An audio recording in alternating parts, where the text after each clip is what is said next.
ఇంకా కొంతమంది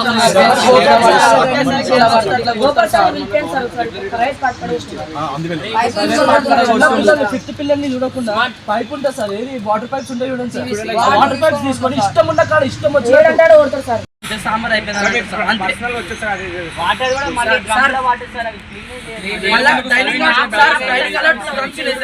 అవి మేము వచ్చినప్పటి నుంచి చూస్తున్నాం సార్, మేము జాయిన్ అయిన ఇప్పటి వరకు ఒకసారి గడగలే. దాని కింద బొగాన్లు ఉంటాయి, అట్లనే ఉంటాయి. ఇప్పటి వరకు ఒకసారి బొగాన్లు గడగలే,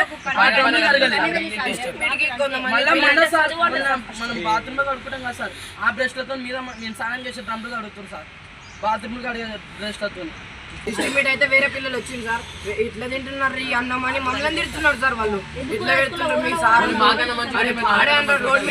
ఎట్లా అనిపిస్తుంది మీరే చెప్పండి.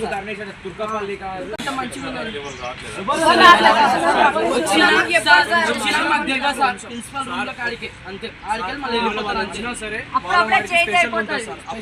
ఒక్క పూట మంచిగా పెడతారు సార్ అంతే. మెన్నోళ్ళు ఉన్నట్టు చక్కగా పెడతలేరు, పొద్దున్న సాయంత్రం పెడతారు, సాయంత్రం తిరిగి పొద్దున్న పెడతారు. ఏం పడుతున్నారు అలాగే మేమేమన్నా అడిగితే మనం కొట్టే నీకు ఎందుకు ఒక్కరిని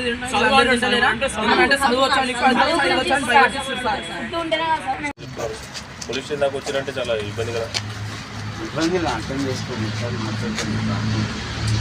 ఓకే కానీ కంప్లీట్ మీటింగ్ కూడా పెట్టాను, పెట్టి చెప్తాను.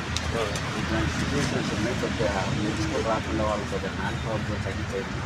కొన్ని విషయాలు నేను చెప్పాను అలాగే. ఇప్పుడు మార్నింగ్ కూడా వాళ్ళని క్లాస్కి తీసుకెళ్ళి చెప్పాను.